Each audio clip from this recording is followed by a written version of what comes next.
Hello dear friends, स्वागत है आपका अपने यूट्यूब चैनल SD एजुकेशन पर। आज है 12 नवंबर 2024 और हम बात करने वाले हैं रेगुलर की तरह आज के most important current affairs question के बारे में। जैसा कि आप सभी लोग जानते हैं, हम इस वीडियो में जो भी आने वाले एग्जाम्स हैं उनमें जो इंपॉर्टेंट करंट अफेयर्स के क्वेश्चन पूछे जाएंगे उन सभी क्वेश्चन को यहाँ पर कवर किया जाता है। तो अगर आप वीडियो पर पहली बार आए हैं तो वीडियो को शुरू से लेके लास्ट तक पूरी देखिए। वीडियो पर लाइक कीजिए, अपने दोस्तों के साथ वीडियो को अधिक से अधिक शेयर कीजिए और हमारे चैनल को सब्सक्राइब कीजिए। बढ़ेंगे हम वीडियो में आगे की तरफ और आज के पहले प्रश्न की बात करेंगे। हाल ही में विश्व निमोनिया दिवस कब मनाया गया, यानी कि वर्ल्ड निमोनिया डे, ये कब मनाया गया? तो ए ऑप्शन है 12 नवंबर, बी ऑप्शन है 7 नवंबर, सी ऑप्शन है 10 नवंबर और डी ऑप्शन है 13 नवंबर। तो इस प्रश्न का सही जवाब है ऑप्शन नंबर ए, यानी कि 12 नवंबर को विश्व निमोनिया दिवस मनाया गया। डिटेल में इसके बारे में अगर हम बात करें तो वर्ल्ड निमोनिया डे हर साल 12 नवंबर को मनाया जाता है।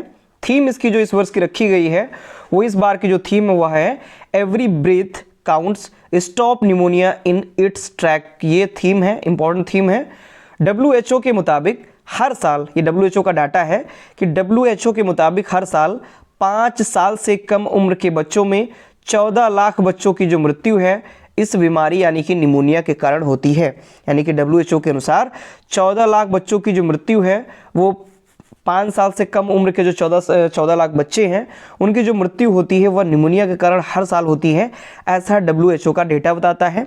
यूनिसेफ के मुताबिक अगर देखा जाए तो हर 39 सेकंड में एक बच्चे की जो मृत्यु है वह निमोनिया के कारण हो रही है। तो ये कुछ डेटा है, इनको भी आप ध्यान रखिए। और जो थीम रखी गई है इस वर्ष की every breath counts, stop pneumonia in its track, ये इंपॉर्टेंट थीम है। आगे बढ़ेंगे हम अगले क्वेश्चन की तरफ। अगला क्वेश्चन है हमारा, किस देश ने 16 से कम उम्र के बच्चों के लिए सोशल मीडिया को बैन करने का कानून लाया है?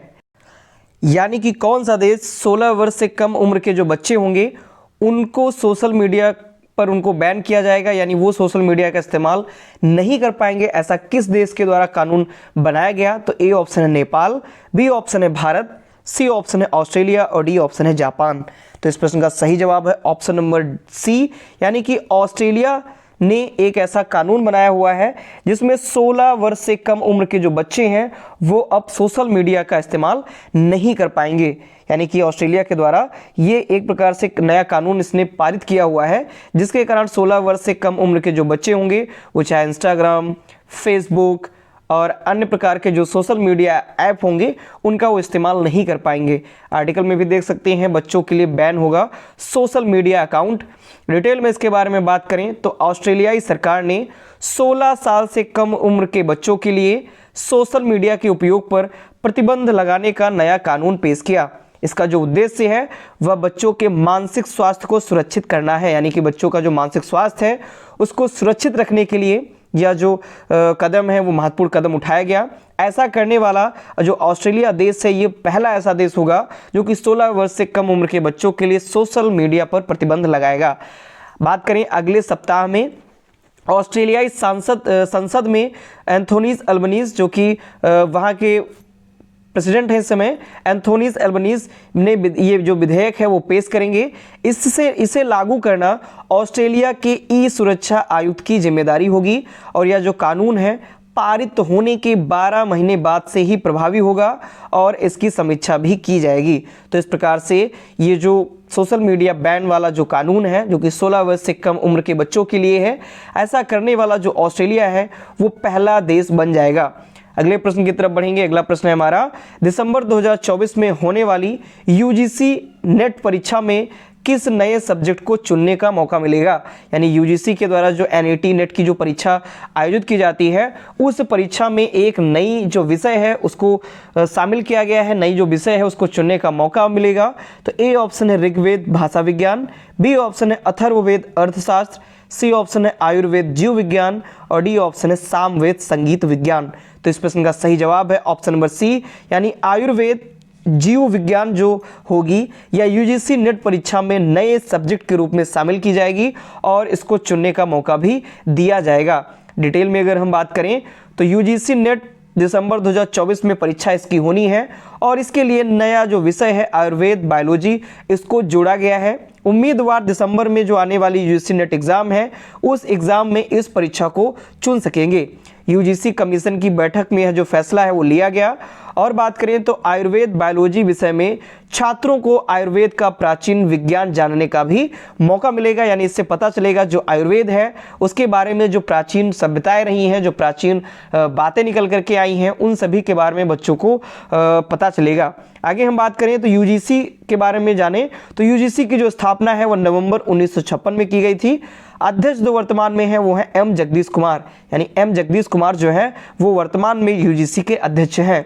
अगले प्रश्न की तरफ बढ़ेंगे। अगला प्रश्न है हमारा ग्लोबल पुलिस ऑर्गेनाइजेशन, जिसे हम इंटरपोल के नाम से जानते हैं, इंटरपोल के नाम से जानते हैं, यानी इंटरनेशनल पुलिस भी इसे हम कहते हैं।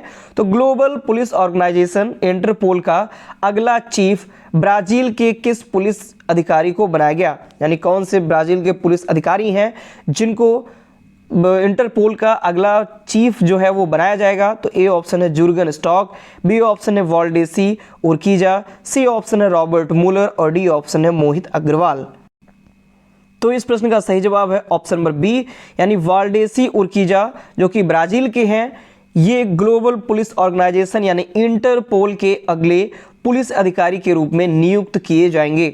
डिटेल में हम बात करें तो ब्राजील के पुलिस अधिकारी वाल्डेसी उर्कीजा इंटरपोल के अगले प्रमुख होंगे। स्कॉटलैंड के ग्लासगो में आयोजित इंटरपोल की आम सभा की बैठक में मतदान के जरिए वाल्डेसी उर्कीजा को महासचिव चुना गया, यानी स्कॉटलैंड के ग्लासगो में इंटरपोल की एक आम सभा की बैठक हुई, उसके अंतर्गत मतदान किया गया और जिसमें वाल्डेसी उर्कीजा जो है ये जीत करके आए और इनको जो महासचिव है वो चुना गया है।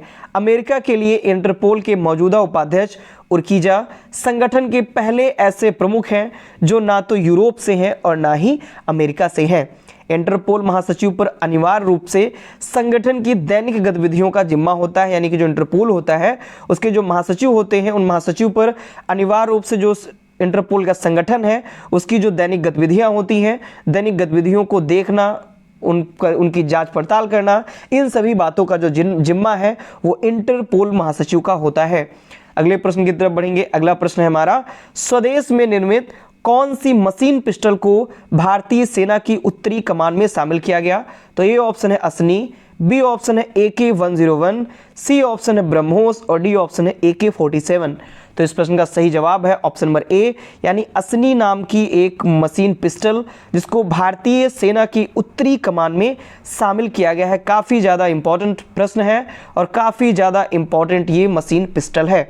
इसके बारे में भी हम डिटेल में बात करेंगे। आप ये देख सकते हैं, ये कुछ आपको यूजी के जैसे दिखेगी। यूजी आप सभी लोग जानते हैं, यूजी एक इसी प्रकार की एक छोटी मशीन पिस्टल होती है, तो ये कुछ उसी के जैसे ही दिखेगी। नाम है इसका असनी। डिटेल में अगर हम इसके बारे में बात करें तो देश की आत्मनिर्भर भारत पहल को बढ़ावा देते हुए भारतीय सेना ने नॉर्दर्न कमांड में 550 असमी मशीन पिस्टल शामिल की है।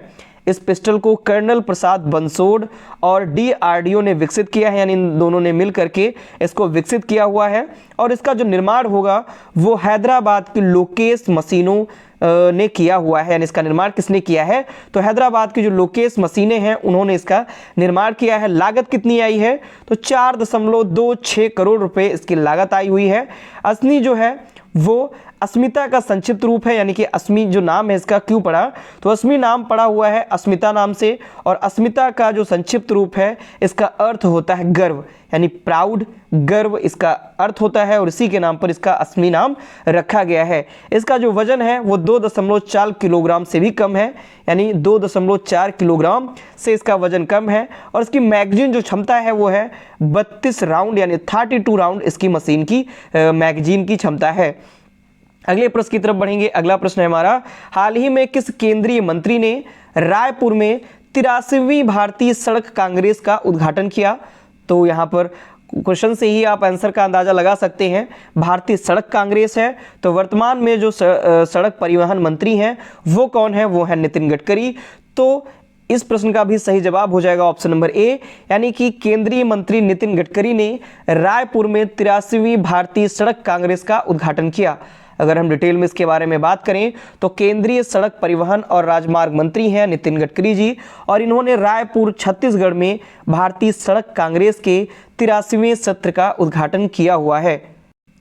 कब उद्घाटन किया? तो 8 नवंबर 2024 को इसका उद्घाटन किया गया, जिसका मुख्य उद्देश्य देश के समग्र विकास के लिए टिकाऊ सड़क बुनियादी ढांचे के निर्माण, पुलों और सड़क परिवहन से संबंधित मानक कोड, विशिष्टताएं और नियमावली तैयार करना इसका प्रमुख उद्देश्य है।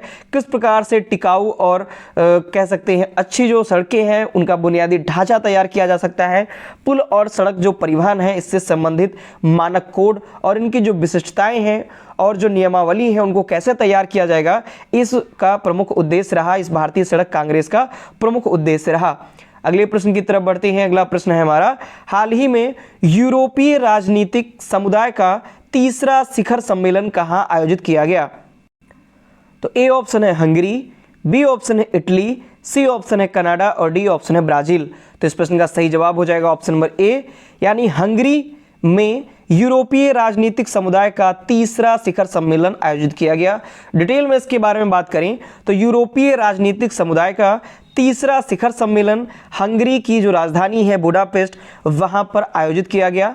कब इसका आयोजन हुआ? तो 7 नवंबर 2024 को इसका आयोजन किया गया। इसकी जो मेजबानी है वो किसने की? तो इसकी मेजबानी हंगरी के जो वर्तमान में प्रधानमंत्री हैं विक्टर ऑर्बन, इन्होंने इसकी मेजबानी की। तो यहाँ पर हंगरी से इंपॉर्टेंट 2 पॉइंट आए हैं। पहला, हंगरी की जो राजधानी है वो होती है बुडापेस्ट, और दूसरा, हंगरी के जो वर्तमान में प्रधानमंत्री हैं वो हैं विक्टर ऑर्बन, ये वर्तमान में प्रधानमंत्री हैं। बात करें यूरोपीय राजनीतिक समुदाय के शिखर सम्मेलन में लगभग 40 यूरोपीय नेताओं ने भाग लिया। और अगर बात करें पहला जो शिखर बैठक है वो 6 अक्टूबर 2022 को प्राग में हुई थी, और ये अब जाकर के ये तीसरा शिखर सम्मेलन है जो कि हंगरी की राजधानी बुडापेस्ट में आयोजित किया गया है। अगले प्रश्न की तरफ बढ़ेंगे। अगला प्रश्न है हमारा, हाल ही में लेबनान के लोगों और संप्रभुता के समर्थन में अंतर्राष्ट्रीय सम्मेलन 2024 कहां आयोजित किया गया? यानी लेबनान के जो लोग हैं उनके प्रति जो संप्रभुता और उनके समर्थन में ये अंतर्राष्ट्रीय सम्मेलन था, तो इसका आयोजन कहां पर हुआ? ए ऑप्शन है फ्रांस, बी ऑप्शन है गाम्बिया, सी ऑप्शन है सिंगापुर और डी ऑप्शन है भारत। तो इस प्रश्न का सही जवाब है ऑप्शन नंबर ए, यानी फ्रांस में लेबनान के लोगों और संप्रभुता के समर्थन में अंतर्राष्ट्रीय सम्मेलन 2024 आयोजित किया गया। आप यहाँ पर देख सकते हैं लेबनान के लिए ही था ये पूरा सम्मेलन। तो लेबनान के जो रहने वाले लोग हैं उनके प्रति संप्रभुता के समर्थन में अंतर्राष्ट्रीय सम्मेलन 2024 ये पेरिस फ्रांस में आयोजित किया गया। कब आयोजित हुआ? तो 24 अक्टूबर 2024 को इसका आयोजन किया गया था। इसे संयुक्त राष्ट्र के समर्थन से फ्रांस द्वारा आयोजित किया गया था, जिसका मुख्य उद्देश्य देश के लिए सहायता जुटाना था जो इजराइल और हिजबुल्लाह के बीच युद्ध का मैदान बन गया है। यानी इजराइल और हिजबुल्लाह के बीच में जो युद्ध है उनके बीच जो कुछ भी समस्याएं आई हुई हैं उन समस्याओं में सहायता जुटाना इस जो सम्मेलन हुआ इसका प्रमुख उद्देश्य रहा। बात करें फ्रांस आया है तो फ्रांस के बारे में देख लेते हैं। तो फ्रांस आप वर्ल्ड मैप में यहाँ से देख सकते हैं, ये फ्रांस है, ये फ्रांस में वर्ल्ड मैप में आप फ्रांस को देख सकते हैं। इसकी राजधानी होती है पेरिस। वर्तमान में फ्रांस के जो प्रेसिडेंट हैं यानी कि राष्ट्रपति हैं वो है इमैनुअल मैक्रोन, और जो वर्तमान जो यहाँ की करेंसी होती है वो होती है यूरो, क्योंकि ये भी यूरोपियन यूनियन का हिस्सा है फ्रांस, इसीलिए इसकी भी जो करेंसी जो मुद्रा होती है वो यूरो ही होती है। बात करें इसकी कैपिटल की, तो कैपिटल जो पेरिस है वो यहाँ पर स्थित है। आप यहाँ देख सकते हैं ये पेरिस है, और ये इसका मैप है जो कि इधर आप देख सकते हैं जर्मनी से सीमा बनाता है, इधर स्विट्जरलैंड से सीमा साझा करता है, इधर इटली से सीमा साझा करता है, इधर आप यूके देख सकते हैं यानी कि यूनाइटेड किंगडम देख सकते हैं, तो यहाँ पर आप नीदरलैंड भी देख सकते हैं। तो इस प्रकार से इसके बॉर्डर एरिया से कुछ ये जो कंट्रीज़ हैं वो लगे हुए हैं। बढ़ेंगे हम अपने अगले क्वेश्चन की तरफ। अगला और लास्ट प्रश्न है हमारा, हाल ही में तीसरा ऑस्ट्रिया हिंद सैन्य अभ्यास कहाँ आयोजित किया गया? ऑस्ट्रिया हिंद है तो ये दो देशों के बीच में होता है, एक ऑस्ट्रेलिया और हिंद से हो जाएगा हिंदुस्तान अर्थात भारत। इस प्रकार से ये ऑस्ट्रेलिया और भारत दो देशों के बीच में होने वाला संयुक्त सैन्य अभ्यास है, और इस बार का जो तीसरा संयुक्त सैन्य अभ्यास है ये कहाँ पर आयोजित किया गया? तो ए ऑप्शन है गुजरात, बी ऑप्शन है महाराष्ट्र, सी ऑप्शन है उत्तर प्रदेश और डी ऑप्शन है उत्तराखंड।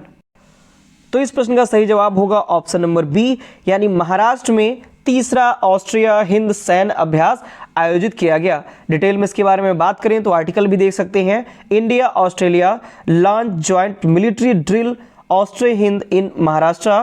महाराष्ट्र में इसका आयोजन हुआ। तो तीसरा भारत ऑस्ट्रेलिया संयुक्त सैन्य अभ्यास ऑस्ट्रो हिंद विदेशी प्रशिक्षण नोड पुणे यानी महाराष्ट्र में हुआ, महाराष्ट्र के पुणे में हुआ। कब? तो ये 8 से 21 नवंबर 2024 तक ये आयोजित किया जाएगा। ऑस्ट्रेलिया हिंद जो अभ्यास है इसका दूसरा संस्करण दिसंबर 2023 में आयोजित किया गया था। बात करें तो ये दो तरीके से होता है, एक होता है द्विवर्षीय, एक द्विवर्षीय होता है और एक होता है एक वर्षीय, यानी एक होता है हर वर्ष जो आयोजित किया जाता है, तो ये हर वर्ष वाला है। जो ये तीसरा भारत ऑस्ट्रेलिया संयुक्त सैन्य अभ्यास जो ये महाराष्ट्र पुणे में आयोजित किया गया, ये प्रत्येक वर्ष जो आयोजित होता है वो है, और एक होता है वो द्विवर्षीय होता है, यानी कि वो 2 वर्षों में उसका आयोजन किया जाता है। तो इस प्रकार से अगर दूसरा संस्करण जो इसका था वो दिसंबर 2023 में ऑस्ट्रेलिया में आयोजित किया गया था, और इसका जो वार्षिक ऑस्ट्रेलिया हिंद अभ्यास का जो पहला संस्करण था वो 2022 में आयोजित किया गया। यानी पहला संस्करण 2022 में हुआ, फिर दूसरा संस्करण दिसंबर 2023 में ऑस्ट्रेलिया में हुआ, और फिर अब ये तीसरा संस्करण था जो कि पुणे महाराष्ट्र में आयोजित किया गया। भारत ऑस्ट्रेलिया के बीच में ऑस्ट्रो हिंद नाम का ये संयुक्त अभ्यास होता है। 2 तरीके से आयोजित किए जाते हैं, एक वार्षिक होता है, तो इस बार जो ये आयोजित हुआ ये वार्षिक है, और एक जो होता है वो द्विवर्षीय होता है, वो 2 वर्ष के गैप में उसका आयोजन किया जाता है। तो ये थे आज के हमारे मोस्ट इंपॉर्टेंट करंट अफेयर्स के क्वेश्चन। आशा करता हूं आपको ये सारे के सारे क्वेश्चन पसंद आए होंगे। जो इंपॉर्टेंट फैक्ट बताए गए वो सारे फैक्ट आपको पसंद आए होंगे, जो जानकारी है वो भी आपको बेटर लगी होगी। तो अगर आपको ये वीडियो पसंद आती है तो इसके लिए आप वीडियो को लाइक करें, अपने दोस्तों के साथ वीडियो को अधिक से अधिक शेयर करें, और हमारे चैनल को सब्सक्राइब करें, तथा साथ ही साथ चैनल पर अपना प्यार और सपोर्ट बनाए रखिए। धन्यवाद।